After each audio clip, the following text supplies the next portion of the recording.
Madam next మీరే రండి. Sir వీలే సార్.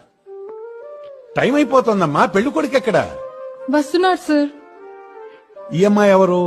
తను నా ఫ్రెండ్, సాక్షాంతకం పెట్టడానికి వచ్చింది. నీ ఫ్రెండ్ లైఫ్ బాగుంటుందని నువ్వు గ్యారంటీ ఇవ్వడానికి వచ్చావా? పెళ్లికి కూడా సినిమాకి వచ్చినట్టు అరగంట లేటుగా వచ్చేవాడితో నీ లైఫ్ బాగుంటుందని ఎలా అనుకుంటున్నావు? సార్ మీరేం క్లాస్ పీకొద్దు. సుబ్బు నా కోసం ఫ్యామిలీనే వదిలేసి వస్తున్నాడు. నేనంటే అంత ప్రేమ. అతను ఫ్యామిలీని వదిలేశాడని నువ్వు నీ ఫ్యామిలీకి చెప్పకుండా పెళ్లి చేసుకోవడానికి వచ్చావా? చూడమ్మా, ఎవడైనా వచ్చి నా ఫ్యామిలీ కంటే నువ్వే నాకు ఇంపార్టెంట్ అంటే నమ్మద్దు. ఎవడైతే ఫ్యామిలీని బాగా చూసుకుంటాడో వాడే భార్యని బాగా చూసుకుంటాడు. సర్ప్రైజ్ గిఫ్ట్లు, మ్యారేజ్ డే పార్టీలు ప్లాన్ చేయడం కాదమ్మా కావాల్సింది. నెల అయ్యేసరికి హౌస్ రెంట్ కట్టేవాడు, నీకు గిఫ్ట్ ఇవ్వటానికి ఎలాంటప్పుడు చెయ్యనివాడు కావాలి.